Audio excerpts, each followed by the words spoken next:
평생을 속세와 등지고 마음을 닦았던 스님이 강릉 땅의 한 처녀와 부부의 연을 맺었습니다. 매년 음력 4월 15일, 그 두 사람이 1년 만에 다시 만나는 날입니다. 이 만남은 1000년이 넘는 세월 동안 단 한 해도 그런 적이 없습니다. 이른 아침부터 할머니, 할아버지들이 대관령으로 모여듭니다. 오늘의 행사를 1년 중 가장 소중하고 경건한 일로 여기며 어르신들은 여전히 이 길을 오릅니다. 세월은 흘렀어도 신을 대하는 그 지극한 마음만은 1000년 전과 조금도 다르지 않은 것 같네요. 오늘은 대관령 산신제와 국사성왕제가 있는 날입니다. 옛 영동고속도로 대관령 정상 부근, 휴게소에서 왼쪽으로 가면 양떼목장이 나오고 오른쪽은 선자령과 국사성왕당 가는 길입니다.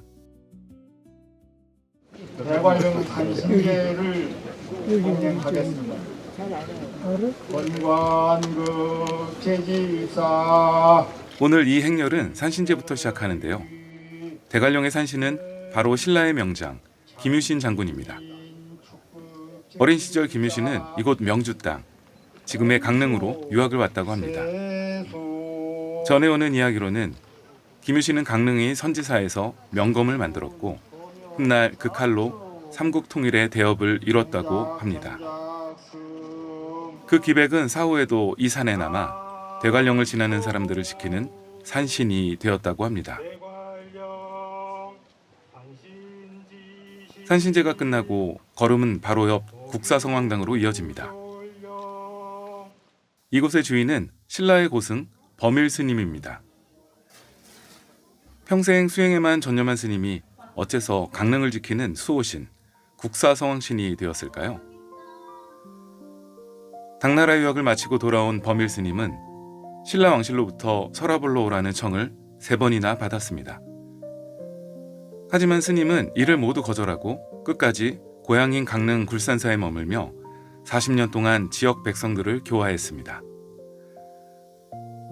사람들은 스님이 떠난 뒤에도 그 영혼이 멀리 가길 원하지 않았나 봅니다.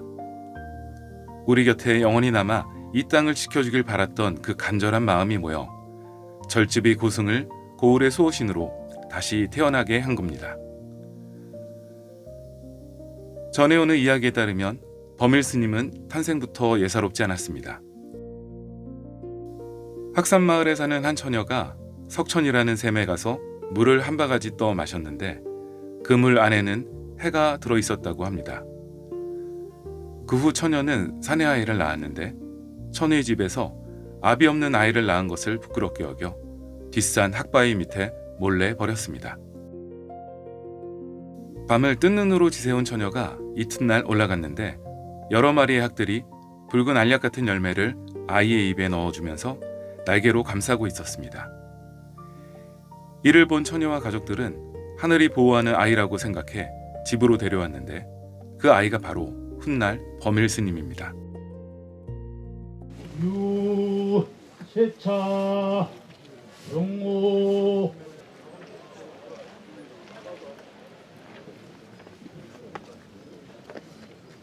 집사자 차 폭주 대축 긴감 신이전 조유 국궁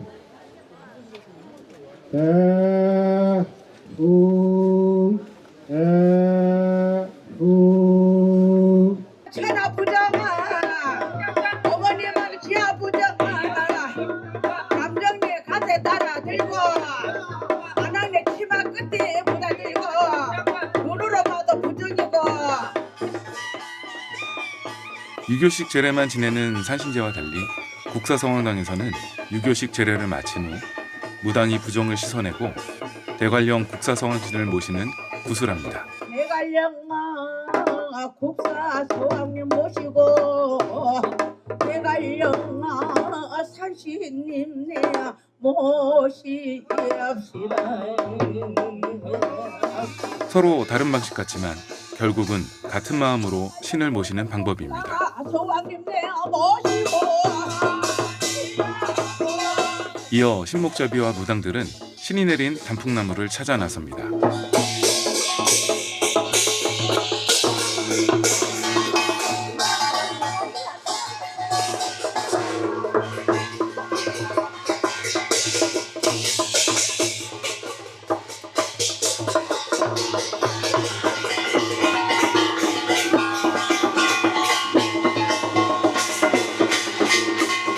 갑자기 나무 하나가 바람이 불고 지나간 듯 나뭇잎이 저절로 흔들리면 마침내 신령이 그 나무에 내린 것으로 알고 나뭇가지 하나를 잘라 내려오게 됩니다.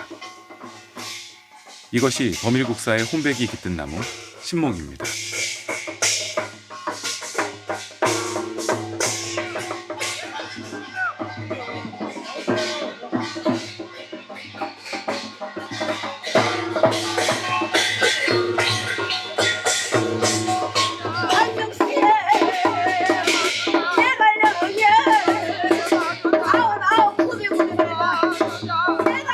신목을 국사성황당 앞으로 가져가서 무당의 축원과 함께 오색천을 감고 마을 사람들은 소원을 빌게 됩니다. 신목을 앞세운 행렬은 대관령 예길을 따라 내려오고 굽이굽이 내려와 처음 닿는 곳이 성산면 구산리, 구산선황당입니다. 먼 옛날 대관령을 넘는다는 건 목숨을 거는 일이었을 겁니다. 도적과 들짐승, 예측할 수 없는 날씨. 그 험로를 무사히 건너 강릉 땅에 첫 발을 디뎠을 때의 안도감. 이곳에서 올리는 제사는 그 감사의 인사이자 마을의 평안을 비는 소통의 자리였겠지요.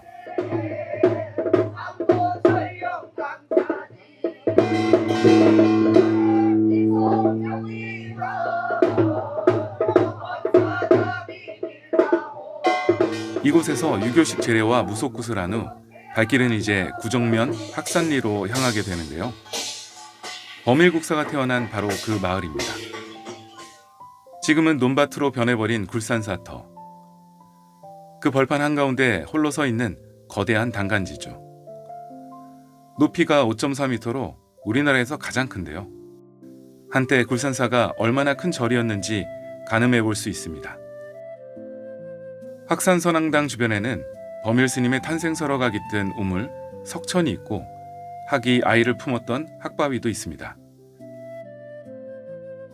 학바위 뒤쪽 아름드리 소나무숲 안쪽 언덕에는 보물로 지정된 팔각 원당형의 승탑이 있는데요. 범일국사의 부도로 추정하고 있습니다. 학산선황당에서도 마찬가지로 유교식 제례와 무속의식이 진행됩니다.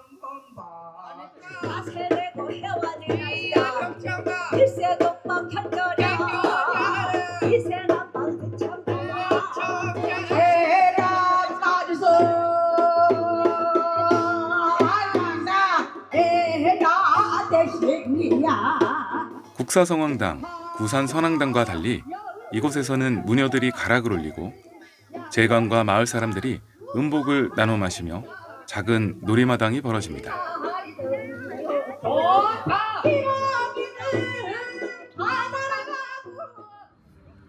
이곳에서의 의식을 마치고 이제 국사 여성왕사 정시처녀를 모신 사당으로 향합니다.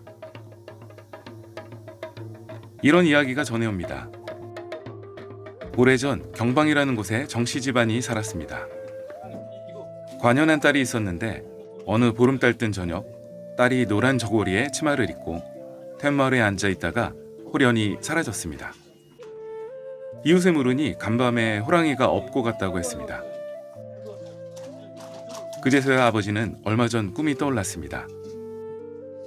꿈에 대관령 성황신이 나타나 딸과 혼인하고 싶다고 청했는데 인간과 신이 어찌 맺어지겠냐며 거절했던 겁니다.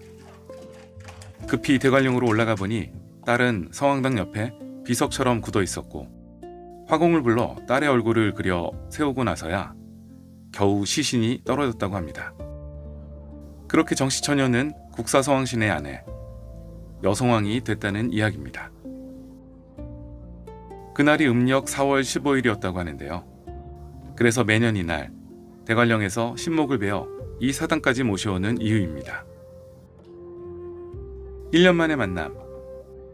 대관령과 강릉에 따로 모셔있던 범일스님과 정시처녀는 이날부터 합방을 하게 되고 강릉 단오제가 끝나는 날까지 두 신은 이곳 여성왕사에 함께 안치됩니다.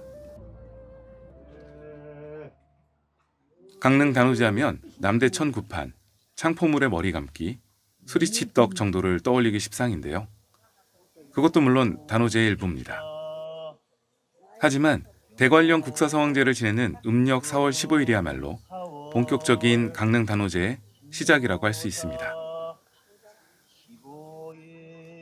올해 2026년 강릉 단오제는 6월 15일부터 22일까지 8일 동안 강릉 남대천 일원에서 열립니다. 천년 동안 이어진 제사의 길, 그 길 끝에서 열리는 축제가 바로 강릉 단오제입니다. 남대천의 흥겨움 뒤에는 대관령에서 시작된 오래된 믿음이 지금도 살아있습니다. 그리고 그 믿음은 지금도 매년 이 길을 다시 걷게 합니다. 우리 엄마들요 건강하시고 여기 오시는 우리 엄마 건강하시고 아이고 예 아이고 오래 사시길